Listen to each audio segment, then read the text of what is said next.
গাজামুখী ত্রাণবাহী ৮টি জাহাজ জব্দ করেছে ইসরায়েল। আটক করা হয়েছে পরিবেশবাদী গ্রেটা থুনবার্গ সহ বেশ কয়েকজন মানবাধিকার কর্মীকে। আলমার উপর আক্রমণ হয়েছে, খানিকক্ষণ পরে ওখান থেকে সিগন্যালে থেমে গেল। এখন আমরা সবাই এখানে জড়ো হয়েছি, সবাই উদ্বিগ্ন।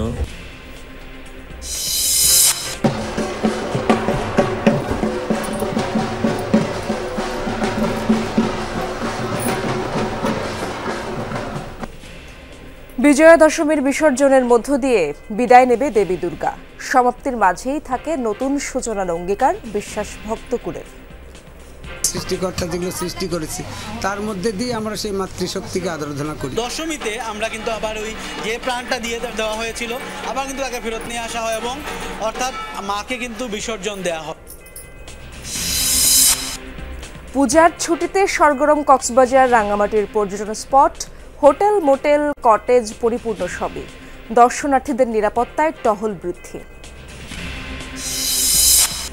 যমুনা টেলিভিশনের সঙ্গে কথা বললেন খাগড়াছড়ির সেই মারমা কিশোরী ও তার পরিবার।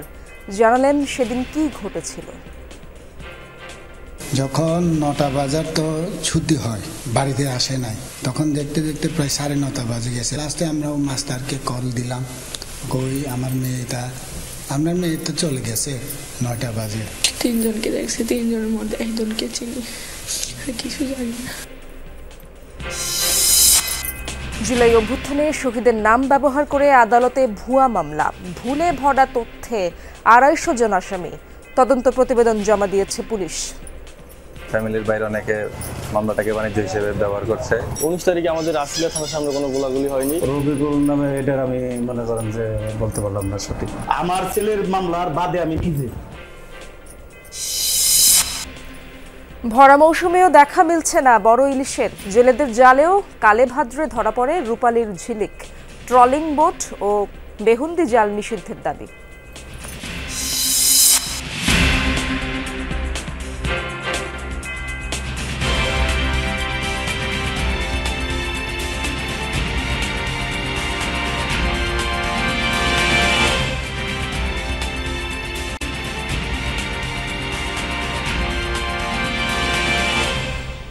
আমন্ত্রণ যমুনা নিউজে, আপনাদের সঙ্গে আছি আমি ইশরাত জাহান। এতক্ষণ শিরোনামগুলো দেখছিলেন। সুমুদ ফ্লোটিলায় ইসরায়েলের হামলার পরও গাজার দিকে এগিয়ে চলেছে অন্তত 30টি জাহাজ। উপত্যকা থেকে 46 নটিক্যাল মাইল বা 85 কিলোমিটার দূরে রয়েছে নৌযানগুলো। বৃহস্পতিবার ভোর রাতে বহরের অন্তত 8টি জাহাজ জব্দ করেছে ইসরায়েল।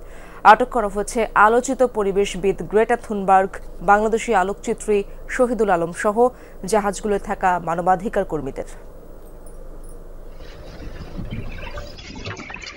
ইসরায়েলের হুমকি, যুদ্ধজাহাজ নিয়ে তাড়া, হামলা সহ সব প্রতিকূলতা পেরিয়ে যখন গাজার খুব কাছে পৌঁছে গিয়েছিল গ্লোবাল ফ্লোটিলা, তখনই আবার আগ্রাসন।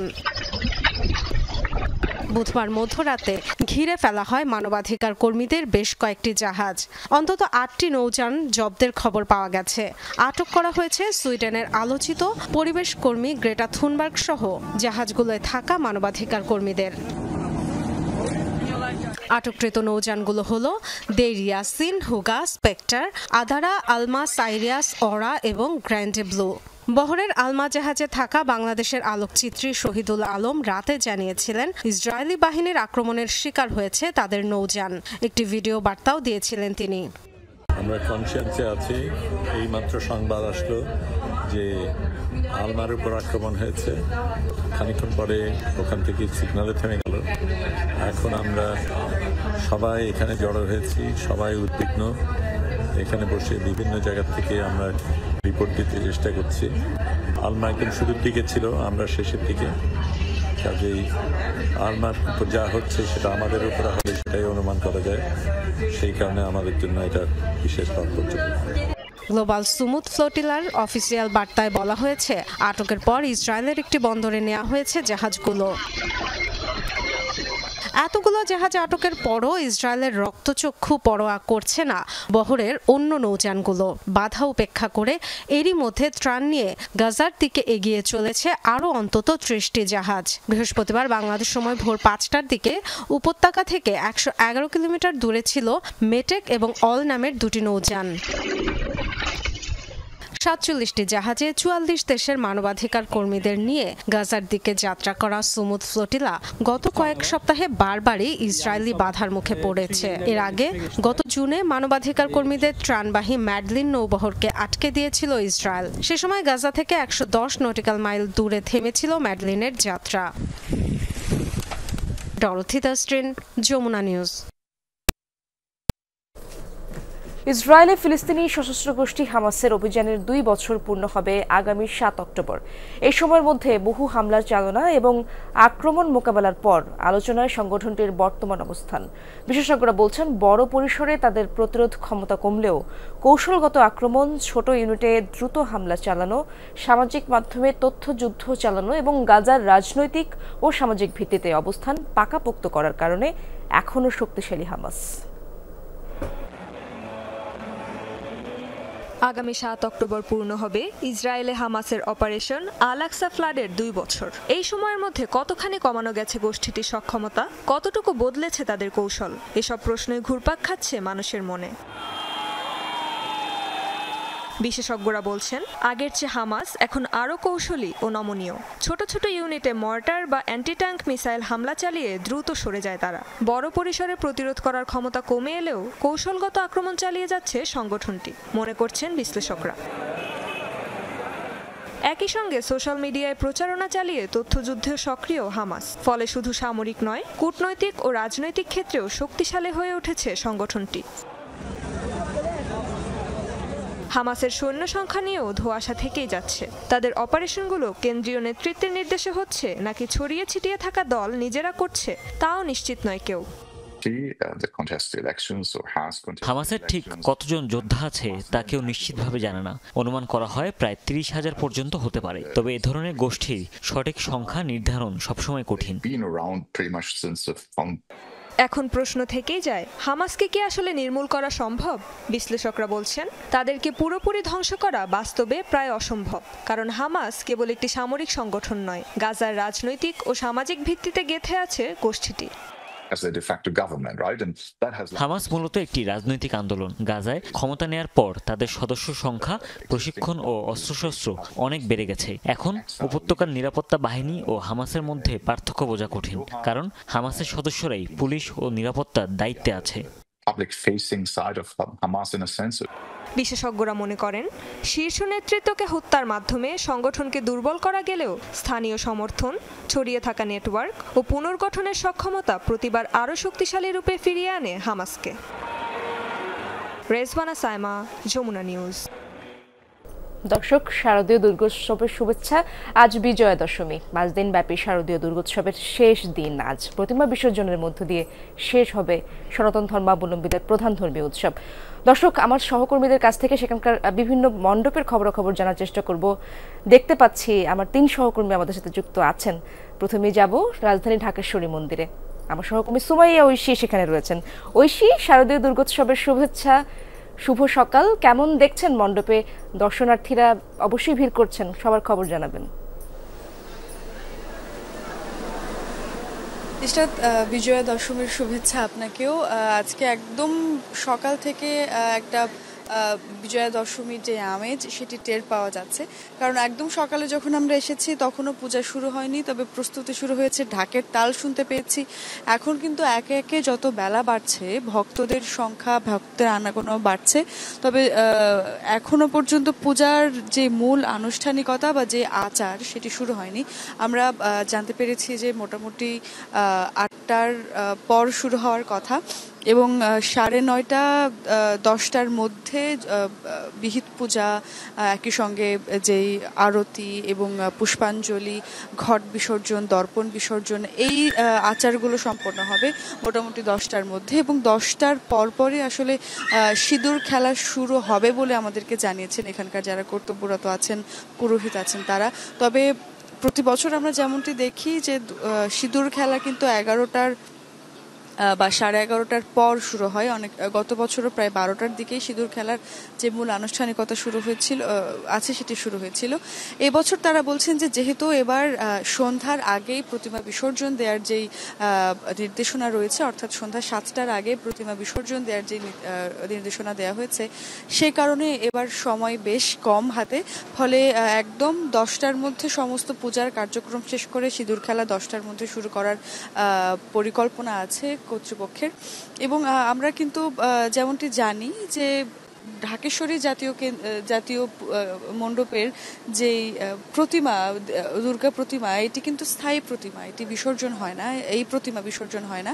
ফলে 3টার দিকে কিন্তু আমরা কলাবউ নিয়ে শোভাযাত্রা হবে এবং যতদূর আমরা জানতে পেরেছি যে কলাবউ নিয়ে বিকাল 3টার দিকে শোভাযাত্রা করবেন যারা ভক্তকুল আছেন তারা। এবং অবশ্যই আজকে শেষ দিন, ফলে সবার মনেই সবার হৃদয়ে একটা ভারাক্রান্ত হৃদয়ে সবাই কিন্তু আছেন এবং সবাই বলছেন যে শেষ মুহূর্তে দেবীকে দেখার যেই বা দর্শনের যেই স্পৃহা সবার মধ্যে আছে। শেষ কয়েকটি প্রার্থনা করে নিচ্ছেন দেবীর কাছে, হাসি মুখে দেবীকে বিদায় দিতে চান, অশুভ শক্তিকে দমনের দেবীর কাছে শক্তি প্রার্থনা করছেন ভক্তরা। অনেক ধন্যবাদ ঐশী। আমরা এবার সিরাজগঞ্জে যাব। সহকর্মী গোলাম মোস্তফা রুবেল সেখানে রয়েছেন। রুবেল, বিদায়ের সুর বাজছে, ভক্তদের মনে মিশ্র এক অনুভূতি কাজ করছে, ভালো লাগা, খারাপ লাগা। ভক্তরা কি বলছেন আজ?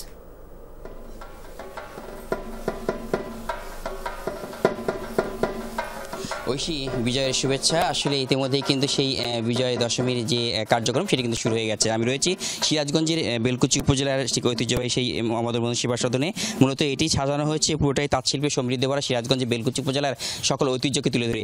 আজকে মূলত সেই বিদায়ের সুর বেজে গেছে সকাল 10টার মধ্যেই। ইতিমধ্যেই সেই পূজার কার্যক্রম সেটি শেষ করে ফেলবেন। 12টা নাগাদ তারা মূলত এই বিসর্জনের জন্য প্রস্তুতি নেবেন। ইতিমধ্যে আমরা যতটুকু জানতে পেরেছি, জেলা প্রশাসনের পক্ষ থেকে আমার জানানো হয়েছে গাজীপুর উপজেলা, সিরাজগঞ্জ সদর, বেলকুচি, চৌহালি এবং উপজেলা যারা সনাতন ধর্মাবলম্বী রয়েছেন তারা মূলত যমুনা নদীতে বিসর্জনের কার্যক্রম করবেন এবং একই সাথে উল্লাপাড়া এবং রায়গঞ্জ উপজেলায় যারা রয়েছেন তারা মূলত ফুলজোর নদীতে বিসর্জনের জন্য প্রস্তুতি নিয়েছেন এবং একই সাথে তালাশ উপজেলায় রয়েছেন তারা কিন্তু চলন বিলে মূলত আজকে দেবীকে তারা বিসর্জন দেবেন বলে আমরা জানতে পেরেছি। ইতিমধ্যেই আমি কথা বলতে চাচ্ছি এখানকার পূজা উদযাপন কমিটির যিনি সভাপতি রয়েছেন তার সাথে, সার্বিকভাবে আপনারা বিসর্জনের জন্য কতটুকু প্রস্তুত? আমরা আজকে শুভ বিজয়া দশমী, আজকে আমরা যমুনা টেলিভিশন পরিবারকে আমাদের শারদীয় শুভেচ্ছা জানাচ্ছি, বিজয়ের শুভেচ্ছা তোমাকেও জানাচ্ছি। আমরা সার্বিকভাবে আমাদের বেলকুচি উপজেলা 83টে দুর্গাপূজা হচ্ছে। আমরা সুন্দর এবং সুন্দর ভাব ধর্মীয় ভাব গম্ভীর্য পূজা হচ্ছে আমাদের এখানে। আমরা প্রস্তুতি, যদিও আজকে বিদায়ের বেলা, আমাদের মনটা খারাপ, তবু তো বিদায় দিতেই হবে। আমরা খুব প্রস্তুতি নিয়েছি এবং সার্বিক অবস্থা এবং প্রশাসনিকভাবে হোক, রাজনৈতিকভাবে বিভিন্নভাবে আমরা সহযোগিতা পেয়েছি, এলাকার মানুষের সহযোগিতা পেয়েছি। সম্প্রীতির দেশ, এটা প্রমাণ হয়েছে। ধন্যবাদ আপনাকে। কটার দিকে আপনারা কিন্তু রওনা দিবেন এটা নিয়ে যমুনা নদীতে? আমরা এখান থেকে মোটামুটি 4টার মধ্যে বেরিয়ে যাব। ট্রাকে যাবে, সেগুলো আমরা যমুনা নদীতে বিসর্জন দিব আমরা এবার মাকে। ধন্যবাদ আপনাকে। ইসরাত, আসলে যতটুকু আমরা প্রশাসনের পক্ষ থেকে জানতে পেরেছি যে মূলত আজকে এবছরে ঠিক সন্ধ্যার আগে মূলত এবার বিসর্জনের কার্যক্রম শেষ করতে হবে এবং একই সাথে ঠিক 4টার মধ্যেই ইসরাত মূলত 4টার মধ্যে কিন্তু এখানকার যারা সমস্ত পূজা মণ্ডপে যারা রয়েছেন সকলেই কিন্তু আসলে সমস্ত যে দেবী তাদেরকে নিয়ে চলে যাবেন এবং যমুনা নদীতে এবং ফুলজোর এবং চলন বিলে এই দেবীকে বিসর্জন দেবেন এবং সার্বিকভাবে প্রস্তুতি নিয়েছেন সনাতন ধর্মাবলম্বীরা। সার্বিকভাবে প্রশাসন এবং প্রস্তুতি রয়েছেন সকল প্রকার অপ্রীতিকর ঘটনা থেকে যেন বিরত থাকে, সেদিক থেকে কিন্তু অনেকটাই কঠোর অবস্থায় রয়েছে প্রশাসন। ইসরাত, অনেক ধন্যবাদ আপনাকে রুবেল। দর্শক, দেখতে পাচ্ছি সহকর্মী খোকন চৌধুরী কুমিল্লা থেকে যুক্ত আছেন। খোকন, শারদীয় শুভেচ্ছা। সেখানকার খবরাখবর জানাবেন, নিরাপত্তা ব্যবস্থা কেমন দেখছেন এবং জমে কি উঠেছে মণ্ডপগুলো?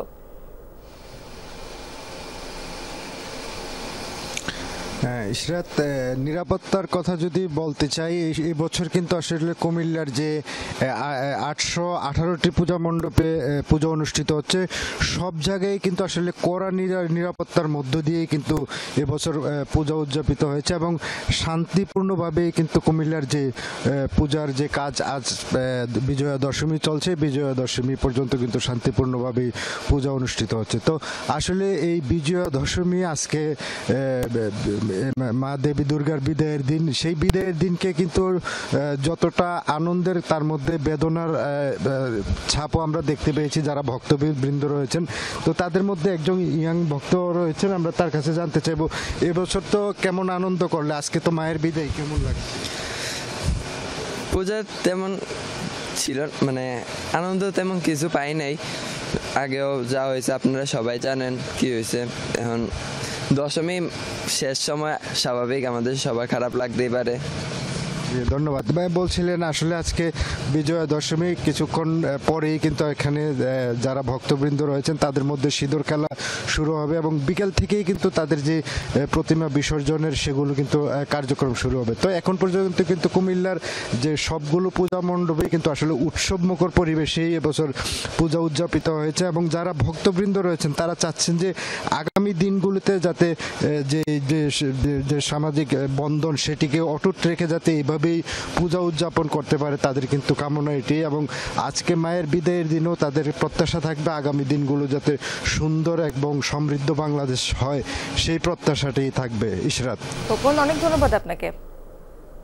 দর্শক, আমরা দেখতে পাচ্ছি আরেক সহকর্মী শফিক ছোটন যুক্ত হয়েছেন, সহকর্মী সাতক্ষীরা থেকে যুক্ত হয়েছেন সহকর্মী আকরামুল ইসলাম। আকরাম, সেখানকার খবরাখবর জানাবেন। দুর্গোৎসবের শেষ দিনে ভক্তদের মনে বিদায়ের সুর বাজছে, কেউ আনন্দের কথা জানাচ্ছেন, কেউ দুঃখ প্রকাশ করছেন, মনে বিষাদের সুর, সেই খবরগুলো জানতে চাই, কি বলছেন তারা?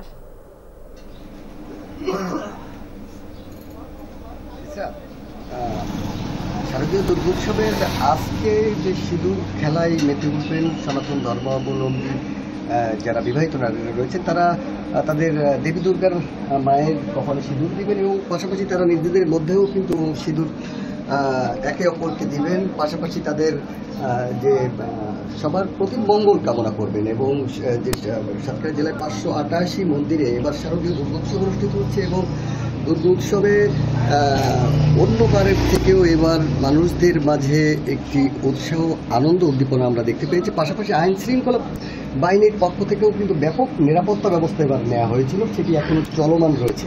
পাশাপাশি আরেকটি বিষয় জানিয়ে রাখি, সাতক্ষীরা উপকূলীয় অঞ্চলের যে অঞ্চলগুলো রয়েছে সেখানে কিন্তু নদীতে বিসর্জনের সময় কোস্ট গার্ডের নিরাপত্তা থাকবে। আমরা একটু যে মন্দিরটাটি রয়েছে একটু জানতে চাই, আজকে আপনাদের আনুষ্ঠানিকতায় কী কী থাকছে? নমস্কার সকলকে।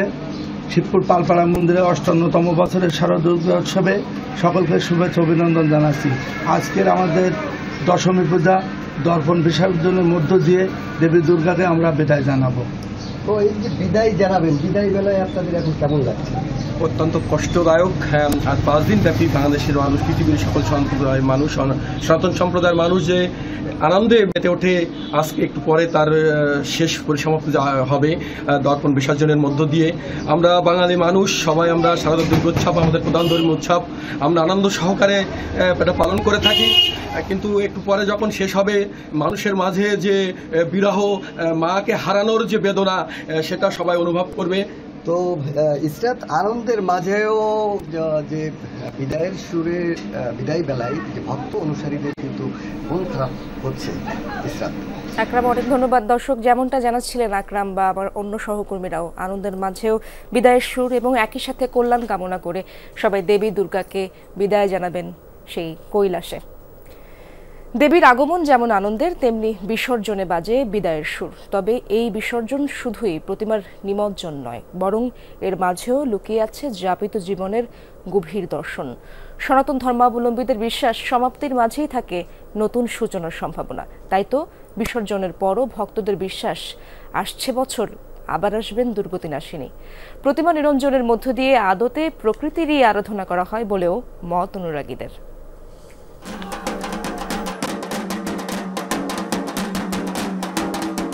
ঢাক কাসরের বাদ্য বাজনা আর উলুধ্বনি, এর মাঝেই যেন বেজে ওঠে বিষাদের সুর। শোভাযাত্রা, সিঁদুর খেলা, আনন্দ উদযাপনেও যেন লুকানো থাকে চাপা মূর্ছনা।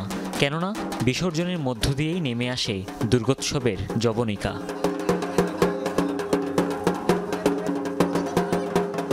সনাতন ধর্মমতে ষষ্ঠীতে সন্তান সন্ততি নিয়ে কন্যারূপে বাপের বাড়ি মর্তে আসেন দেবী।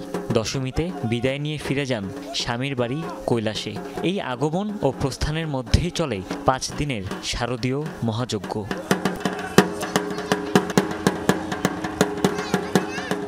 দুর্গাপূজার সমাপ্তিতে অসুর বধ শেষে শান্তরূপে স্বমহিমায় ফিরে যান দেবী। তাই বিসর্জন মানে অশুভ শক্তির উপর সত্যের চূড়ান্ত বিজয়ের জয়গানও। তবে এই বিসর্জন শুধু প্রতিমার নিমজ্জনেই সীমাবদ্ধ নয়। ভক্তকুলের বিশ্বাস, নশ্বর পৃথিবীতে সৃষ্টি হলেই বিনাশ অনিবার্য। তবে সমাপ্তির মাঝেই থাকে নতুন সূচনার অঙ্গীকার। তাই তো ফের ধরায় ধরা দেবেন দুর্গতি নাশিনী।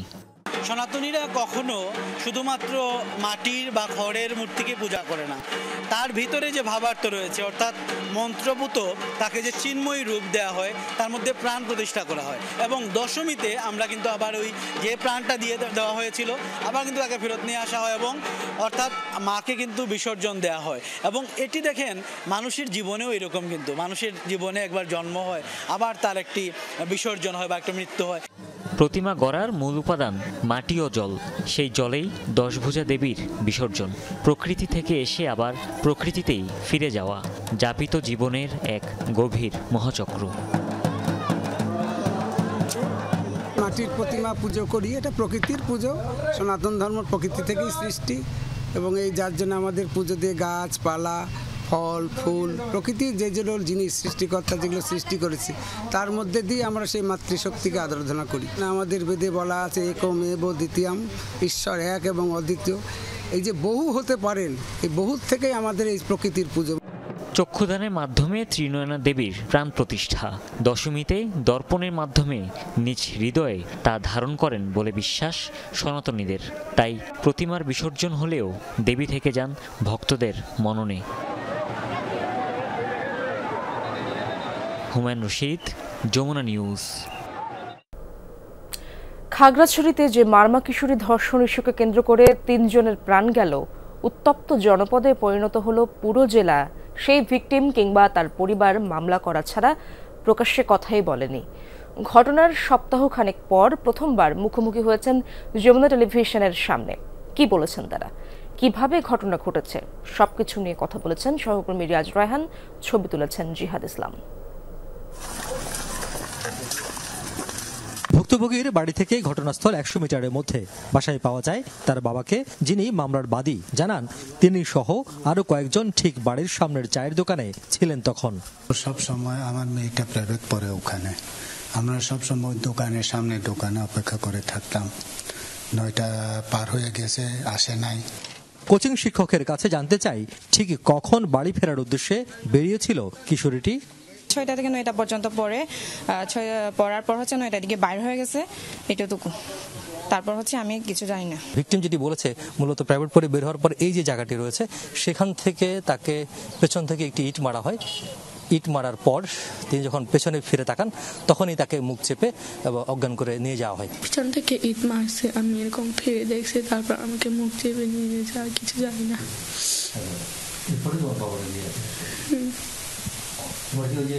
তুমি যখন তুমি জানতে পারছো তখন তুমি হাসপাতালে না বাসায়? বাসায় গাড়ি করে নিয়ে যাচ্ছিল তখন।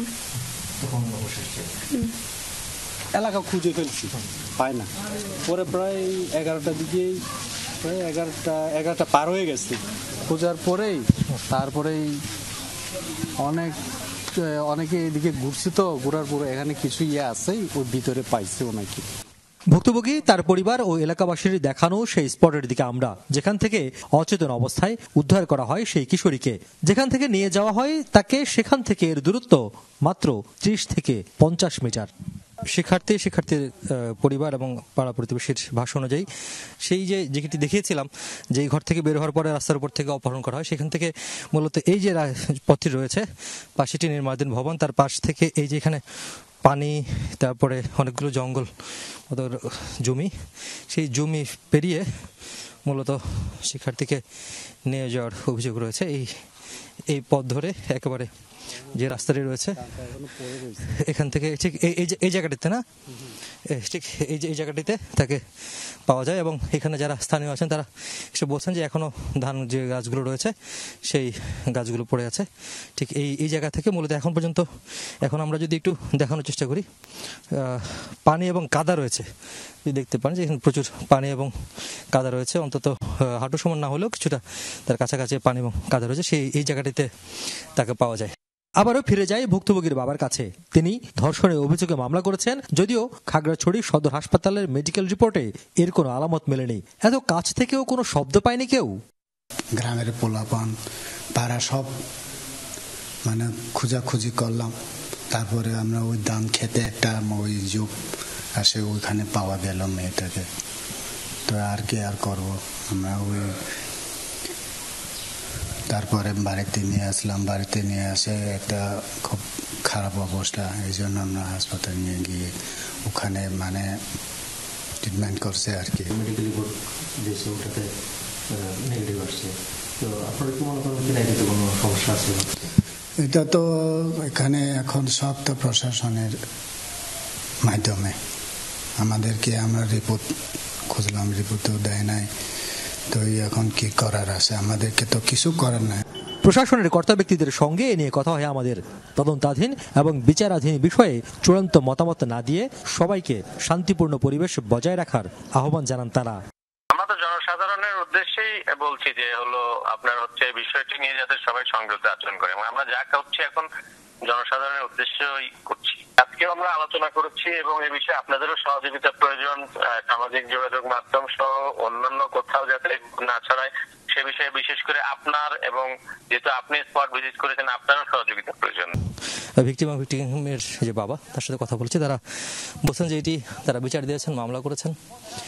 গতকালকে যে মেডিকেল রিপোর্ট প্রকাশ হয়েছে সেই বিষয়ে তারা বলছেন যে এইটি বিষয়ে আসলে খুব বেশি কিছু বলার নেই। এখন তারা পুরো বিষয়টি প্রশাসনের উপর ছেড়ে দিয়েছেন, পাশাপাশি ভিকটিম বিচার দাবি করেছেন এবং তারা বলছেন যারা এইটার সঙ্গে জড়িত বা এই ঘটনার সঙ্গে জড়িত তাদের সর্বোচ্চ শাস্তি যাতে তারা পায় সে নিশ্চয়তা তারা চান। পাশাপাশি এখন পর্যন্ত শিক্ষার্থীটি মানসিকভাবে পুরোপুরি সুস্থ হননি, সেটি যাতে সুস্থ করা যায় এবং আশপাশে তার যে স্বাভাবিক জীবন সেটি যাতে অতিবাহিত করতে পারেন সেই প্রত্যাশা তারা করেছেন এবং সেই সহযোগিতা তারা কামনা করেছেন। রিয়াজ রায়হান, যমুনা নিউজ, খাগড়াছড়ি। আবারও জুলাই আগস্ট ছাত্র জনতার অভ্যুত্থানের শহীদের নাম ব্যবহার করে আদালতে মামলা করেছে একটি চক্র, যেখানে ভুলে ভরা তথ্যে আসামি করা হয় 252 জনকে। তবে পুলিশ বলছে তদন্ত করে প্রতিবেদন দেওয়া হয়েছে আদালতে। গেল বছর ছাত্র জনতার আন্দোলনে সাভারে গুলিবিদ্ধ হয়ে প্রাণ হারায় 6ষ্ঠ শ্রেণীর শিক্ষার্থী সায়েদ মাহমুদ খান। ছেলে হত্যার বিচার চেয়ে সে সময় সাভার মডেল থানায় মামলা করেন বাবা বাহাদুর খান। সেই মামলার তদন্ত চলছে এখনো। বছর পার হলেও দেখা যায় সায়েদের নাম ব্যবহার করে আরেকটি মামলা হয়েছে ঢাকার আদালতে, যেখানে মামলার বাদী রফিকুল ইসলাম নিজেকে পরিচয় দেন সচেতন নাগরিক হিসেবে। তবে সায়েদের পরিবার কিংবা গ্রামের কেউই চেনেন না বাদী রফিকুলকে। রফিকুল নামে এটার আমি মনে করেন যে বলতে পারলাম না সঠিক। এটা না, আমার ছেলের মামলার বাদে আমি নিজে, আমার ছেলের মামলা নিজে আমি বাদী। আন্তর্জাতিক ট্রাইব্যুনালের মামলা ওটাও আমি বাদী নিজে, আর সাভারে যে মামলা হয়েছে এটাও আমি নিজে।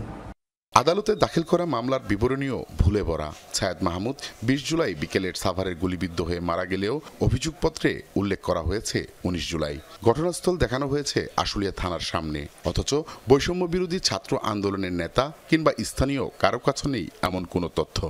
19 তারিখে আমাদের আশুলিয়া থানার সামনে কোনো গোলাগুলি হয়নি। 19 জুলাই ছোটখাটো আন্দোলন মিছিল হয়েছে বাইরে, কোনো মৃত্যুর ঘটনা ঘটছে। ফ্যামিলির বাইরে অনেকে মামলাটাকে বাণিজ্য হিসেবে ব্যবহার করছে, একজনের মামলা আরেকজন দিচ্ছে, মিথ্যা মামলা দিচ্ছে। তবে পুলিশ বলছে আদালতের নির্দেশে একটি প্রতিবেদন দেওয়া হয়েছে। 19 তারিখে তারা অভিযোগ দিয়েছে, কিন্তু আসলে এই অভিযোগের ঘটনা তো সাভার থানায়, আমার থানায় নয়। এই জন্য আমি ওইভাবে অভিযোগটা তদন্ত করে পাইনি। একজন শহীদকে নিয়ে এমন প্রতারণায় ক্ষুব্ধ সায়েদ মাহমুদের গ্রামের বাড়ি মানিকগঞ্জের সিংগাইর থানার ধল্লা এলাকার মানুষ। ছেলে গেছে আমার জায়গায় বলতে আমি বুঝতেছি, আমার কথা হচ্ছে আমার ছেলের জন্য ভালো মানুষ কোনো ভালো মানুষ যাতে নাকি ইতি না পড়ে। মাহফুজুর রহমান নিপু, যমুনা নিউজ, সাভার। লক্ষ্মীপুরের সাবেক এমপির পোড়া বাড়িতে ফের আগুন দিয়েছে বিক্ষুব্ধরা। বুধবার বিকেলে শহরের মহিলা কলেজ এলাকায় 2 আসনের সাবেক সংসদ সদস্য নুরুদ্দিন চৌধুরী নয়নের বাড়িতে আগুন দেয় একদল মানুষ। পরে সেনাবাহিনীর সহায়তায় আগুন নিয়ন্ত্রণে আনে ফায়ার সার্ভিস। স্থানীয়রা জানায় 5 আগস্ট শেখ হাসিনা সরকারের পদত্যাগের দিন জেলা আওয়ামী লীগের ওই নেতার 5তলা বাড়িটিতে আগুন দেয় ক্ষুব্ধরা। এরপর আরেক দফাও বাড়িটি পোড়ানো হয়। তবে কিছুদিন আগে কে বা কারা বাড়িটির সংস্কার করেছিল? জুলাই যোদ্ধা পরিচয়ে একদল মানুষ বাড়িটি ভাঙচুর ও অগ্নিসংযোগ করে। আবারও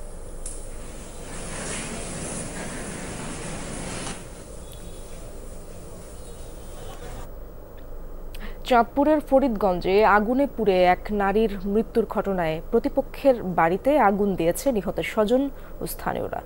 বুধবার রাতে উপজেলার পাইকপাড়া উপাদিক গ্রামে আগুনের এই ঘটনা ঘটে। এর আগে 5 দিন মৃত্যুর সাথে লড়াই করে দুপুরে ঢাকার বার্ন ইনস্টিটিউটে মারা যান শাহনাজ বেগম। এ খবর এলাকায় পৌঁছালে নিহতের স্বজনেরা নাসিমা নামে অভিযুক্ত এক নারীর ঘরে আগুন দেয়। খবর পেয়ে ফায়ার সার্ভিস ঘটনাস্থলে গিয়ে আগুন নিয়ন্ত্রণে আনে। এলাকায় অতিরিক্ত পুলিশ মোতায়েন করা হয়। আর্থিক লেনদেনকে কেন্দ্র করে গত 26 সেপ্টেম্বর রাতে শাহনাজ বেগমের শরীরে কেরোসিন ঢেলে আগুন ধরিয়ে দেয় দুর্বৃত্তরা। ঘটনার দিন রাতেই পুলিশ অভিযুক্ত নাসিমাকে গ্রেপ্তার করে আদালতের মাধ্যমে কারাগারে পাঠায়। ছোট ইলিশে 6 লাখ বাজার ঘাট, কিন্তু আগের মতো বড় ইলিশের দেখা যায় না। শুধু বাজার নয়, জেলেদের জালেও বড় ইলিশ ধরা পড়ে কালে ভাদ্রে। কিন্তু এর পেছনের কারণ কি? কেন আগের মতো বড় ইলিশ মিলছে না? সেই উত্তর থাকছে পটুয়াখালী থেকে সহকর্মী জাকারিয়া হৃদয়ের পাঠানো 2 পর্বের প্রতিবেদনের শেষটিতে। ঘাটে বাঁধা ছোট বড় বিভিন্ন ট্রলার, উত্তাল নদীর বুক চিরে এসব ট্রলারে করেই মাছ আহরণ করেন মৎস্যজীবীরা। একসময় ভরা মৌসুমে জালে ধরা পড়ত বড় ইলিশ, এখন তা সুদূর অতীত। বেশিরভাগ সময়ই ছোট ইলিশ নিয়ে ফিরতে হয় জেলেদের। বড় ইলিশের দেখা মেলে কালে ভদ্রে। ট্রলিং এর বেশি সমস্যা করে বিদেই মাছটা আর কি ধরা কম পড়ে। পুরো মাছটা কম মারনে, মানে এবছর আমাকে বাংলাদেশে আলাদা মানে গুড়া মাছটা ভালো পাইতেছে। তবে ইলিশের এই আকাল কি পুরোটাই প্রাকৃতিক? শুধুই কি জলবায়ু পরিবর্তনের প্রভাবেই ইলিশ কম পাওয়া যাচ্ছে? কাঠবডিগুলো এগুলো হলো একেবারে উপরে আইসিয়া ট্রলিং করার পর যে গুঁড়া মাছগুলো সব মেরে ফেলে তার সেই জন্য মাছের প্রজনন হারটা কম হয়ে গেছে। বড় মাছও কম হইতে দেয় না। বড় মাছ ট্রলিং এই মাছটা সম্পূর্ণ এলায়। আড়তদারদের অভিযোগের সত্যতা মিলে নদী তীরবর্তী ঘাটেও দেদারসে অবৈধ বেহুন্দি জাল তৈরির কাজ চলছে।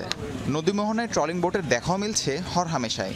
এসব বন্ধের দাবিতে পটুয়াখালী ও বরগুনার জেলেরা কয়েক দফা মানববন্ধন করেছে। আইন অনুযায়ী নিয়মিত অভিযান পরিচালনা করে অবৈধ এসব বোট ও জাল জব্দ করা হচ্ছে বলে জানালেন মৎস্য অধিদপ্তরের মহাপরিচালক। অ্যাডিশনাল 40 মিটার গভীরতার ভিতরে তারা মাছ ধরবে। এই জায়গাতে কিন্তু এই টোল রুটা লাগানো নিষেধ, অবৈধ। সামুদ্রিক আইন 2020 এই ধারা অনুযায়ী আমরা আমাদের অভিযান, মোবাইল কোড এবং বিভিন্নভাবে আপনাদেরকে মোটিভেশনাল ওয়ার্ক যেটা করা আমাদের চেষ্টা অব্যাহত থাকে। ইলিশ রক্ষায় ট্রলিং বোট ও বেহুন্দি জাল নিষিদ্ধের পাশাপাশি গবেষণা করে মা ইলিশের প্রজননের পথ বাধাহীন করার দাবি মৎস্যজীবীদের। রাহিম সারোয়ার, যমুনা নিউজ। নাচে গানে আরাধনায় শেষ হয়েছে মহানবমীর রাত। আজ বিজয়া দশমী। গতরাতে মহানবমী তিথিতে রংপুরের পূজা মণ্ডপগুলোয় ভরে ওঠে ভক্তদের আরাধনায়। রাতভর নগরী এবং আশপাশের পূজা মণ্ডপগুলো আরতি, নাচ, গান আর নানা আনুষ্ঠানিকতায় হয়ে ওঠে উৎসবমুখর। ভক্তদের উৎসব চলে ভোর পর্যন্ত। এখন চলছে বিজয়া দশমীর প্রস্তুতি। এবার দেবীকে বিদায় দেওয়ার পালা। বিষাদের সুর বেজে উঠছে ভক্তদের মনে। এবার রংপুর মহানগরীতে 154 পূজা মণ্ডপে হচ্ছে পূজা।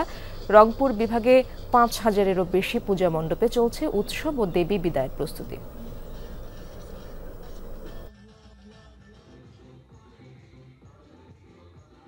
এই দিনটা আমাদের জন্য অনেক স্পেশাল, তো ভালো লাগছে, অনুভূতি অন্যরকম। ভাই বোন সহ এসেছি, অনেক সুন্দর আয়োজন হয়েছে, অনেক ভালো লাগছে। প্রত্যেকবারই আনন্দ হয়, এবার আরো বেশি আনন্দ হচ্ছে। নতুন বৌদি সহ এসেছি, সব প্যান্ডেল ঘুরে ঘুরে দেখছি। পর্যটকদের ঢল নেমেছে কক্সবাজার সমুদ্র সৈকত আর রাঙামাটিতে। ছুটি শুরু হওয়ায় সরগরম দর্শনীয় সব স্থান, ছোট বড় সব হোটেল, মোটেল, কটেজ পরিপূর্ণ। প্রতিদিন দূর দূরান্ত থেকে আসছেন অনেকে, কেউ যাচ্ছেন সৈকতে, কেউ পাহাড়, নদী, হ্রদের মিতালি উপভোগে। পর্যটকদের নিরাপত্তায় বাড়ানো হয়েছে টহল। কক্সবাজার সমুদ্র সৈকতের কলাতলি, লাবণী ও সুগন্ধা এই 3 পয়েন্টেই পর্যটক সমাগমে মুখর। পরিবার, পরিজন, বন্ধু বান্ধব নিয়ে আনন্দে মেতেছেন দূর দূরান্ত থেকে আসা ভ্রমণ প্রিয় মানুষ। ইনানি, হিমছড়িও ছুটছেন অনেকে। সব মিলে আমাদের কাছে মনে হয়েছে বৃষ্টির ওয়েদারটা আমাদের জন্য বেস্ট। আমরা পরিবার পরিজন নিয়ে ঘুরতে আসছি। সমুদ্র সৈকত অবভিয়াসলি, দেন সি ফুড, এগুলো অনেক ভালো লাগে। বিপজ্জনক এলাকাগুলোতে লাল পতাকা দিয়ে রেখেছে এবং সেই জায়গায় পর্যটকদের নামতে নিষেধ করছে। তবে পর্যটকদের চাপে সৃষ্ট আবাসন সংকট এবং সৈকতের অপরিচ্ছন্নতা, অসচেতনতা নিয়ে অসন্তোষ প্রকাশ করেন অনেকে। সৈকতের যেমন সৌন্দর্য নষ্ট হচ্ছে, তেমনি আমাদের পরিবেশটাও নষ্ট হচ্ছে। ময়লা আবর্জনা, সেই জিনিসগুলো কর্তৃপক্ষের আরেকটু নজর দেওয়া উচিত। এত কষ্ট পাইছে হোটেল খুঁজে বার করা, আর অন্যরা যারা আসছে ফ্যামিলি নিয়ে, বউ বাচ্চা নিয়ে, ওরা যে কি অবস্থা আছে। লম্বা ছুটিতে পাহাড়েও বেড়েছে পর্যটক সমাগম। বিশেষ করে রাঙ্গামাটির ঝুলন্ত সেতু, সুবলং ঝর্ণা, পলওয়েল পার্ক আর কাপ্তাই হ্রদের নৈসর্গিক সৌন্দর্য উপভোগ করছেন সবাই। বোট নিয়ে এই দ্বীপগুলোতে ঘুরে দেখতে অসাধারণ প্রাকৃতিক দৃশ্য, খুবই ভালো লাগছে। 2 দিন বেড়ালাম, আমাদের খুবই ভালো লাগছে এবং পরিবারের সবাই উচ্ছ্বসিত। মন ছুঁয়ে যাচ্ছে, কি বলবো, ভাষাই পাচ্ছি না, খুব ভালো লাগতেছে। এই জায়গা আগে দেখিনি, অনেক ভালো লেগেছে। কক্সবাজারের মতো রাঙ্গামাটির হোটেল, মোটেল, রিসোর্ট, কটেজও পরিপূর্ণ। পর্যটন সংশ্লিষ্ট ব্যবসাও চাঙ্গা। যেহেতু পর্যটন মৌসুম শুরু হবে, আমাদের বুকিং প্রায় 100% হয়ে যেতে পারে। 2-3 মাসে যে ব্যবসার ক্ষতি বা এইগুলো পোষানোর চেষ্টা করতেছি। টুরিস্ট আসার জন্য সবাই যেন রাঙ্গামাটিতে একটা ভালো কিছু উদ্যোগ নেয়। পর্যটকদের নিরাপত্তায় বাড়ানো হয়েছে আইন শৃঙ্খলা রক্ষাকারী বাহিনীর তৎপরতা। জেলা পুলিশ, অন্যান্য দেশের পুলিশ ইউনিট আছে, নৌ পুলিশ সহ আমাদের র্যাপিড অ্যাকশন ব্যাটালিয়ন আছে, সেনাবাহিনী আছে, জেলা প্রশাসন আছে। জোবাইদ ইবনে শাহাদাত, যমুনা নিউজ। দর্শক, এই ছিল যমুনা নিউজে। এতক্ষণ যারা সঙ্গে ছিলেন সবাইকে ধন্যবাদ।